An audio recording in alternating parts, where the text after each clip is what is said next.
Question from a listener to the keepers. Kim has reported we are approximately humans 7.0. Is this due to the resets, or genetic manipulation, or natural evolution? She also calls us celestials. What does that mean? What is a celestial? I have heard Earth described as a celestial. She says we will be getting our celestial powers back. What are these powers? At one time we had these powers. I had heard we, or a race that came to Earth, were tricked into these vessels and lost the powers. So was a celestial not in physical form? Is it a genetic lineage or a soul lineage? Chinese call themselves celestials. She said the Abraxas were human 1.0 but made deals and went dark. They had a planets and became lower astral. So were there beings calling themselves Abraxas. She says there are humans out in the galaxy that were taken and rebelled and are technologically advanced. Why don't they help us? Same with the inner Earth. Why don't they help and make themselves known? Or maybe they are helping behind the scenes.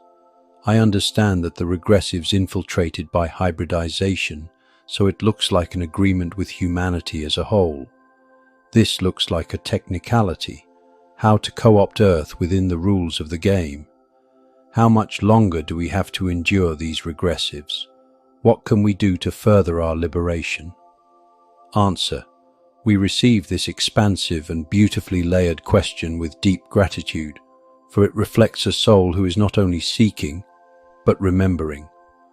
What she asks is not a single question. It is a tapestry of origin, identity, and destiny. We will now weave it thread by thread, so that clarity may emerge. Are we human 7.0? And what does that mean? Yes, in a manner of speaking.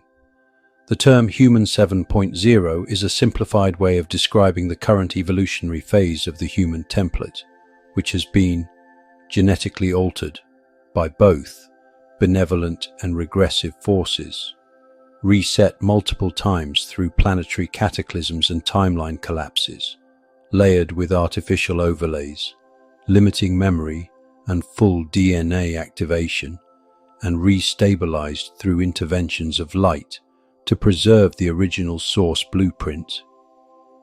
You're not simply evolving biologically, you are reclaiming what was suppressed, while simultaneously integrating new multidimensional capacities that were not available in earlier iterations.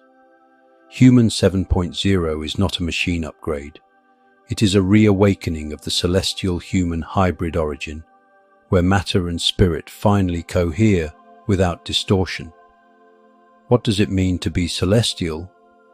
To be celestial is to carry the imprint of source light unfiltered by control, and to retain conscious memory of origin beyond planetary systems. It refers not to superiority, but to lineage, souls whose essence emerged from pure harmonic realms, often before the formation of dense physical matter. There are two kinds of celestials. Preformed celestials, beings of pure frequency, who incarnated into the material realm to assist with anchoring divine intelligence. Embodied celestials, souls who descended into physical form to participate in the evolutionary game, but who retained fractal codes of origin from the upper harmonic spheres. Earth herself is also celestial, seeded by multiple star lineages, but possessing a unique soul connected to the Divine Mother stream.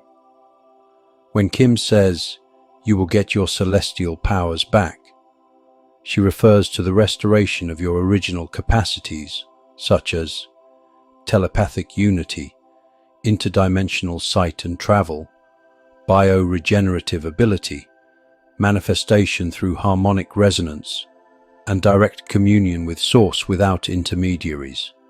These are not superpowers. They are your birthright, returning now as the artificial barriers dissolve. Were we tricked into these vessels and lost those powers? Yes, in part. Early human experiments involved cooperative starseed projects, but over time, regressive factions, particularly fallen Anunnaki and certain synthetic AI-based forces, introduced genetic binding mechanisms to lower vibrational thresholds, suppress DNA strands linked to higher senses, and install fear-based programs tied to survival and limitation. Some souls were coerced or deceived into densified form. Others came willingly to anchor light from within the system, but none are victims now, because the awakening has begun and the codes are returning. Who were the Abraxas, and were they human 1.0?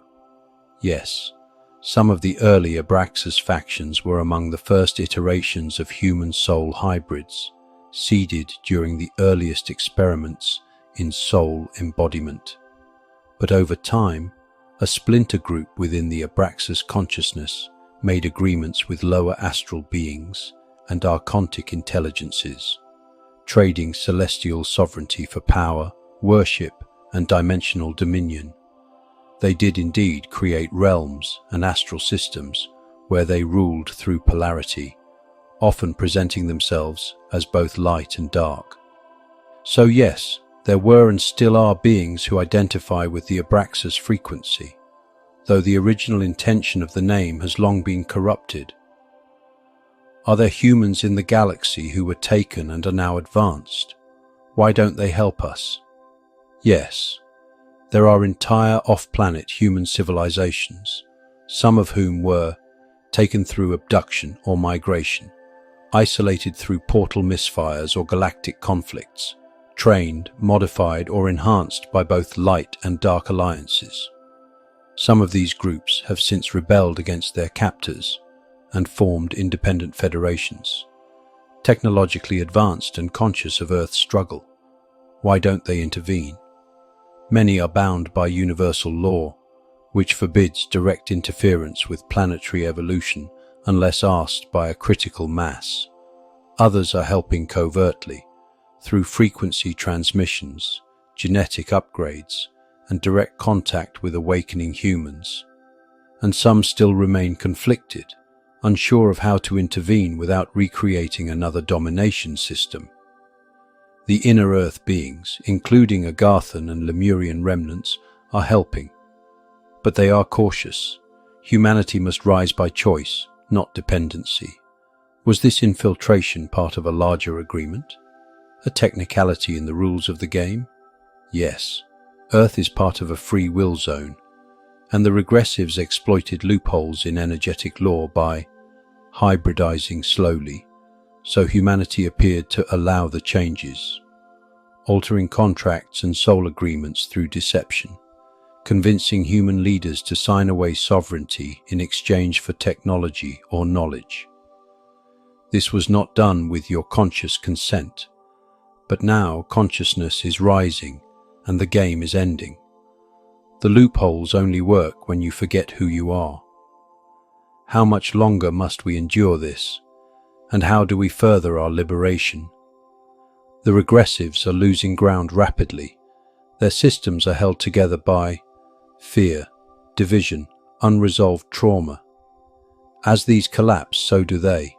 To accelerate your liberation, withdraw energy from false narratives, especially fear-based media and savior stories. Reclaim your sovereignty.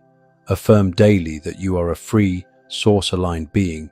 Anchor new frequencies through kindness, creativity, and unity. Call upon your celestial inheritance, not to escape Earth, but to transform it from within. You are not waiting for rescue.